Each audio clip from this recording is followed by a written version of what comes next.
Hai,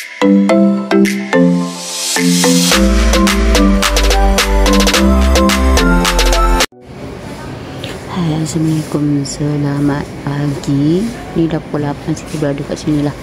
Kalau ikut kat sini, Siti tak boleh rekod sebenarnya. Nampak kat pintu ni. Tapi Siti ada kat luar, ada dekat hospital untuk buat terapi. Aswad pada Siti kena buat sekali dengan Aswad. Sebab selepas saya puasa hari tu, Siti tak ambil temu janjilah. Sebabnya bila bulan puasa kita agak letih sikit kan, kena minum air. Nampak disediakan air, kita sediakan air lah. Sebab takut nanti dahaga. Sebab tenaga tergunakan waktu kita buat gym tu, kita boleh minum air lah. Sebab kita guna tenaga ni jadi penat kan. Macam kita ni dah, macam Siti lah, macam Siti ni dah tenaga kurang. Bila kita buat dia berpeluh, dah keluar peluh, kita cepat dahaga macam tu lah. Dulu Siti bawa air 100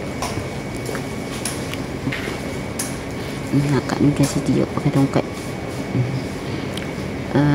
Lepas tu kaki dia sakit, dia Siti pakai ni juga. Masa mula-mula jatuh tu Siti pakai ni. Lepas tu dah boleh gerak, Siti pakai tongkat.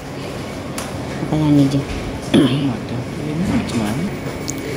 Jadi setiap bulan Siti ada buat ni lah, untuk terapi ni, untuk kuatkan lagi otot bahagian kaki, lutut dan peha lah macam tu.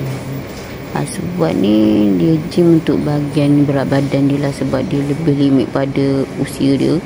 Jadi dia kena sebab dia malas nak berlari, nak gerak, asyik tidur, badan dia makin naik lah.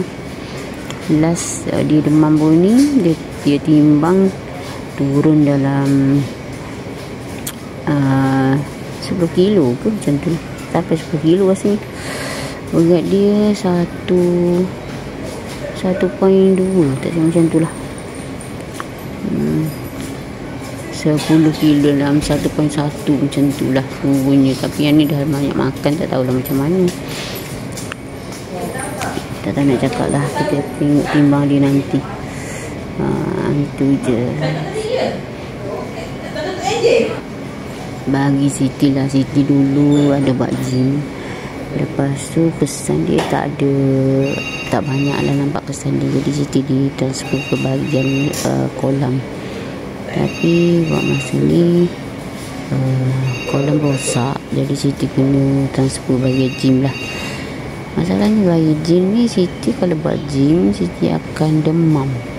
Mungkin tenaga tu Siti lebih guna daripada situ lah. Kalau buat kat rumah ni, Siti tak rushing sangat ni. Kalau kat sini kena rushing lah, kena cepat-cepat. Sebab bukan kita je dekat sini kan, satu hari tu beribu orang sekali masuk dalam 4 atau 5 orang lah, selagi boleh. Maksudnya dia kalau ikut kat dalam ni tak boleh ramai-ramai, sebab dia ada limit-limit dia kalau ikut kan.